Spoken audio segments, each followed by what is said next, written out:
Man, I'm on sabbatical. I'm on sabbatical. So for the month of August into September, my church releases me to not do ministry, to not even show up. I just get a month off, a little over a month to hang with my family and my all that. So I'm looking forward to it, which means I'm gonna be posting videos a lot more now because I'm on sabbatical. So I'm gonna get on your nerves. All right. Having said that, let's have this conversation. Welcome to CNN. I'm Kurt Kennedy. Let's go in. All right. So Neil De Grasse Tyson is, for most people, a respected scientist. He gained a lot of popularity through his narration of, I think that was it the Discovery, like Planet Earth series, I think is where he really blew up. I could be wrong. There was some series where he was just all over it, doing the narration and explaining things. It was an incredible series, right? So this guy he was on Ben Shapiro recently, and very opinionated dude, very confident of himself, as we all are on some level, and is a credible scientist. All right. So I stumbled across this on Twitter or X, whatever it is. It's hard for me to think of X. Whenever I think of X, I think of Malcolm X. I have no idea. I know Elon Musk isn't trying to make you think of X, but whatever, right? So I want to show you this real quick. It's very short. It's a brief TikTok video. And I want to say I agree with everything Neil De Grasse Tyson says in this video except one word. All right, let me show you this right now. You know how I do it. We low budget with it. Turn this up. Here we go. Point is, apparently, the XXXY chromosomes are insufficient. Because when we wake up in the morning, we exaggerate whatever feature we want to portray the gender of our choice. Either the one you're assigned, the one you choose to be, whatever it is. And so now, so now just to tie a bow on this, I say to you, somewhere I think I read that the United States was a land where we have the pursuit of happiness. Yes. Suppose no matter my chromosomes, today I feel 80% female, 20% male. I'm gonna put on makeup. I'm gonna do that. Tomorrow I might feel 80% male. I'll remove the makeup and I'll wear a muscle shirt. Why do you care? What business is it of yours to require that I fulfill your inability to think of gender on a spectrum? All right. So Neil De Grasse Tyson is essentially, some people are saying, what happened to this dude, man? He's caving on the left woke agenda of gender and sexuality by saying that. And some people are cheering him on and saying, yeah, right? So I'm a believer of fear of the Lordian, and I believe in truth. But I also know that we live in a world where truth has always been. I mean, in the Bible, Pilate asked Jesus, what is truth, right? So we've been living in a postmodern society ever since Adam and Eve bit from the tree by listening to Satan, all right? So I'm a believer in truth, and there are some truths that I will plant my flag in. But I'm also an American, right? And if you believe in the Constitution, as most conservatives would say they're constitutionalists, within the Trinitarian documents of America, you do have the words life, liberty, and the pursuit of happiness, which apparently everyone is supposed, every American or living in America is supposed to have the right to pursue. All right. Now, so Neil De Grasse Tyson is basically taking that logic and saying, why do you care if someone says they're a man one day and a woman the next? And just because, and I think he said, because you have the inability to think of gender on a spectrum. All right. I agree with everything he said except the word spectrum. I disagree with him on that word. I would take the same logic that he's saying. Why do you care? Because you fail to have the ability to see gender as not on the spectrum.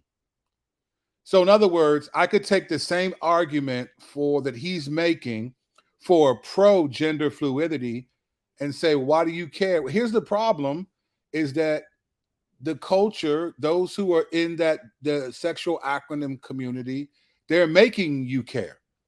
The country is saying that if people don't conform to this idea, they could lose their jobs. So if you're right, then why do you care? The reason why I care is because you're threatening people's livelihoods. You're threatening people's ability to provide for their families if they don't agree with that. I'm not doing that about heterosexuality. I'm not doing that about because I prefer women who are biologically born. I'm not forcing you to change the way you think about them. I'm not forcing you. I'm not threatening you. I'm not telling you we're going to take your child. I'm not saying all those things. So when you say, why do you care? Take the same logic, Neil De Grasse Tyson, and anyone else who is a proponent of the sexual acronym community and gender fluidity, take the same argument, say, why does it bother you? Why is misgendering you violence against you? If we shouldn't care that you're that way, then you shouldn't care that we don't agree with that. That's what I don't get. This is the stuff that just is puzzling to me. It's like you create these standards you hold people to that you were unwilling to keep. So if you're right, who cares if you, I would say the same thing. Why do you care if you're misgendered then? If I shouldn't care that you want to change your gender, then why is it my job or anyone's job to keep up with every single time you change your, it's just unrealistic. If I change my name every couple of days and they got offended at people for calling me what I'm normally called, why is it their fault? Who lives with you 24/7 besides you that knows you're changing yourself every day? It's just foolish. So again, why do I care or other people care? Because you're telling me that I'm a transphobic or I'm some slur because I don't agree with you. You're saying that I'm going to lose my livelihood. You're threatening physical violence towards me because I don't care. That's why I care. Let's just be clear. Let me just say this. I'm not trying to offend anyone, but we live in the United Sissies of America, right? So people get offended. It whispers too loud if you don't want to hear what you got to say. Here's the reality. Most people could care less if you think you're a woman. When I grew up, it was called cross-dressing. And then it was transsexual, then transvestite, and then all these names and sort of gotten to this point. In all honesty, man, even as a believer, look, you're going to do you. You're going to do you. No one really cares if you do that. Here's what people care about. People don't care who you sleep with unless you are sleeping with someone that's their spouse or their child. That's different. That's personal. The average person does not care if you're gay, if you're trans, if you're a dragon, if you're whatever, right? No one cares at all. Do you? People been crazy. Me and my son we do a New York City trip every year, every August. Last year we pulled up. Soon as we get into upper Manhattan, we're coming in right off the New Jersey Turnpike. We pull in. We see a chubby black dude in a Spider-Man outfit that looks like he's on crack running down the street. This Bama just ran right past me and my son. We looked at each other, busted out laughing. It was like, welcome to New York City, right? Nobody cares about your sexuality, but we care when you tell us we have to approve of it. We have to agree with it. We have to see it we don't have to do that. If this country is really founded on life, liberty, and the pursuit of happiness, then guess what? It makes me happy to say to not change the way I see your gender. It makes me happy to not agree with you.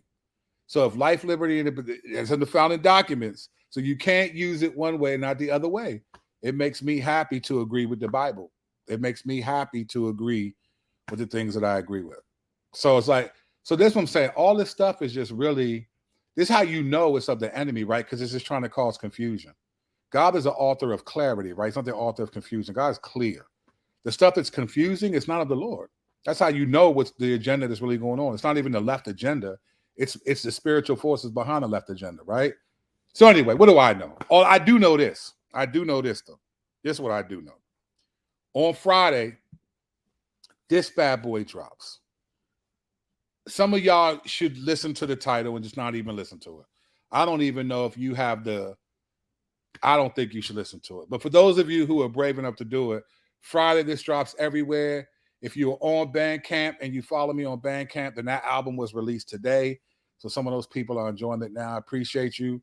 Looking forward to getting back on these videos. I've been chilling for a minute. Had a lot to do to finish out. It's got crazy, but now we back. So I'm looking forward to that. But don't forget, comes out Friday. I'm warning you, do not listen to this album. If you do have the courage, if you are one of those people that actually pride yourself on having courage to do certain things that other people don't, then I expect you to pick this up. It'll be everywhere. That Bandcamp link will be in the description. But I'm going to be back. You know, now that I'm on sabbatical, I'm going to get on y'all nerves a little bit. I got a couple things we need to talk about. All right? Kirk Kennedy, y'all. Grace and peace.